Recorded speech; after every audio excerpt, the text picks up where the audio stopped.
Dans notre discipline, le ski alpin, oui, l'engagement, c'est quand même un facteur important. C'est la prise de risque. Bon, ça c'est sur le terrain, et puis c'est aussi les concessions qu'on doit faire en tant qu'athlète de haut niveau. Ça va peut-être être la chose qui va faire pencher la balance sur le résultat, sur la performance. Quand on met un projet en place, il faut aussi s'engager. C'est une sorte d'engagement. Pas la même que sur les skis, mais c'est l'engagement. À partir du moment où ils adhèrent au projet et qu'ils acceptent les règles du jeu, tout devient facile. Donc ils sont formés très tôt déjà à ça. Et après, on fait un sport où on se lève très tôt le matin, ils montent en altitude sur les glaciers, c'est un gros effort physique, ils ont du matériel très lourd. Donc ils sont aussi formés très jeunes à cette forme d'engagement, de concession. Où on doit faire attention, c'est qu'ils n'arrivent pas sur de la fatigue, le surentraînement, parce que là ça devient dangereux.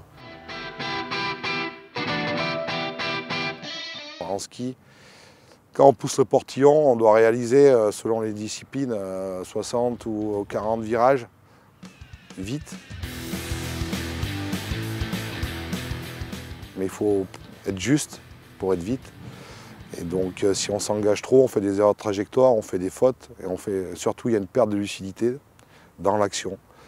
Voilà, donc le meilleur engagement, c'est de trouver le curseur, 97%, 98%. On monte ou on baisse le curseur selon les faits de course, selon la situation, pour aller jusqu'en bas le plus vite possible. Là, hier, on a un athlète qui a dépassé à la limite et bon, au bout du compte, il y a échec, malgré un gros engagement, parce que l'engagement, il est efficace si on est juste et si on arrive à rester lucide dans l'instant. 100%, c'est possible quand on est en pleine confiance. C'est plus de l'engagement, il y a aussi la confiance dedans.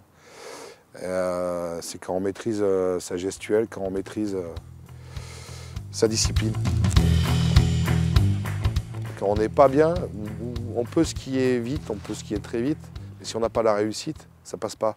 Donc il faut savoir prendre en compte ça et baisser l'engagement pour arriver en bas et se construire progressivement. Notre rôle aussi, il est de les calmer, d'essayer de les canaliser à ce niveau-là, c'est-à-dire on peut être vite et performant à haut niveau sans être excessif.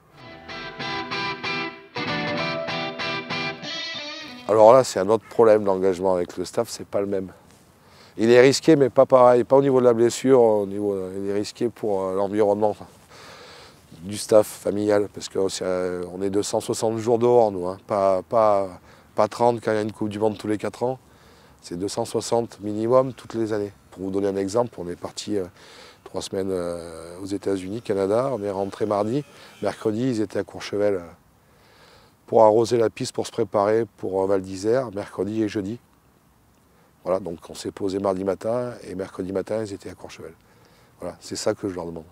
Peut-être que je demande une certaine exigence, mais comme à travers l'engagement que j'y mets, les gars comprennent bien aussi qu'on s'investit beaucoup, ça passe bien. On ne peut pas être exigeant avec les athlètes si on n'est pas avec nous. Mais l'exigence, nous, notre devoir, c'est de leur donner les meilleures possibilités pour s'exprimer, pour monter leur niveau. Donc c'est de préparer les pistes, de trouver des séances les meilleures possibles pour qu'après, ils les optimisent et qu'ils soient les meilleurs. Voilà, c'est ça l'exigence pour le staff.